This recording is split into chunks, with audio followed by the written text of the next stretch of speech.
Shares of Tesla stock diving today, dropping nearly 13% after announcing a 7% cut in its workforce. This is founder and CEO Elon Musk is trying to deliver on his so-called cheap version of the Model 3 electric sedan. It's still $35,000.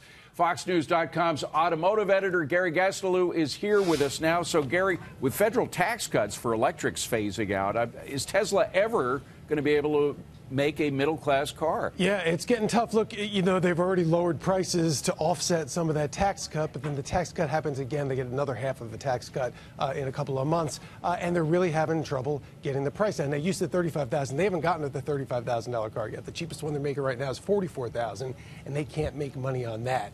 They've got a long way to go. They front-loaded production last year in Q3 to make those profits with the high-end models. Clearly, they've eaten up a lot of that demand. Now they need to get these mid-price models out that they can sell in Europe as well, but they're nowhere near that $35,000 car. And by the time they get there, there's not going to be any tax credits left for the people who are actually going to be able to buy it. And as far as I'm concerned, Gary, isn't the issue getting the cars out, producing them fast enough, and then delivering them fast enough? And if you have fewer workers, how do you do that? You know, he spelled this out last year. He said, look, we're going to hire a lot of people to get production up, then we're going to streamline it to get costs down. This is actually not a surprise if you go back and take a look at his tweets from last year. But this is the whole idea behind Tesla. Let's build this big giant factory, let's build this big giant assembly plant, and let's get the costs down. What they're learning now is what everybody kind of already knew, is that it's hard to get the costs down on the technology right now. And this is why you're not seeing a lot of mainstream electric cars that sell at an affordable price. And the automakers that are competing against them, like Nissan and like General Motors, they have other product lines that could generate profits to pay for this. In the meantime, Tesla doesn't. All it has is electric cars, which is what makes it doubly difficult for it. Gary Smith here in Florida. Just building on what you were just saying, do you think Tesla has any competitive advantage? I mean, at the bottom line, they make an electric car with almost no distribution.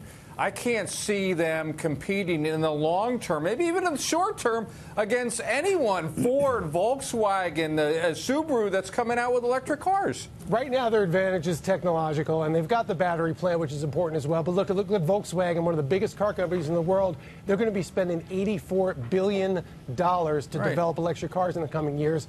Tesla's worth $55 billion. I mean, you can just see the scale of what's coming ahead, and that's just Volkswagen, Ford, General Motors all getting into it. Now, that said, earlier this week, Toyota's American CEO, Jim Lentz, he said we're going to have too many electric cars in a couple of years, and it's going to be a long time before they take over, and that's why Toyota's not going all in on this quite yet. Gary, don't you think sometimes we're a little bit too tough on Tesla? I'm gonna devil's advocate here. What they were founded, I think, in 2003. They've been in business 15 years. It takes time for any automobile manufacturer to establish itself. Gary B. brought up their problems with distribution, legitimate problem, but that's an easily solved problem once you've got your product to a price point and to a design place that people want them. I think we need to give Tesla more time. I'm sorry. It's a problem they created themselves, though. Keep in mind, they didn't have to build a $35,000 car. They could have stuck at the high end and become a very profitable company in the style of Porsche and then held off until they were making money and could pay for this thing. But Elon Musk wants to change the world. He wants to do it now, and that's why they're living on the edge. Yeah, we didn't give John DeLorean a lot of time. He had like a couple of years when there was a recession. Well, he had some other issues. Couldn't do an IPO. This guy's had a lot of time and money to make it. Is he? I mean, the whole viability. I question whether you can make a nice car for $35. That's that nice. I mean, you can get a Nissan Leaf, sure, but that's not a nice car when it boils right down to it.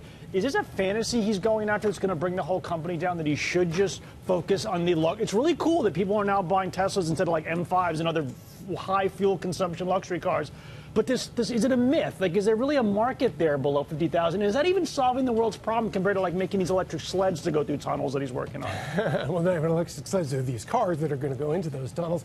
Look, if you've been in a Model 3, the cheaper versions actually aren't all that nice, but you can buy the nicer interior and upgrade them. When there's a $35,000 model, I'm sure it's going to feel like a $35,000 Well, compared to a Nissan car. Leaf, it's a nice car. Yeah, but, well, not really. Have you been in the cheapest Model 3? I mean, it's not a super plush car at all. You really have to spend money to get the upgraded interior to get into the good one. And again, we haven't seen what the $35,000 model looks like. If it's got cloth seats, I'm sure it's not going to have cloth seats. Gary Gastelu. Low trim levels, it's not going to help. Thank you so much for coming in. Appreciate it.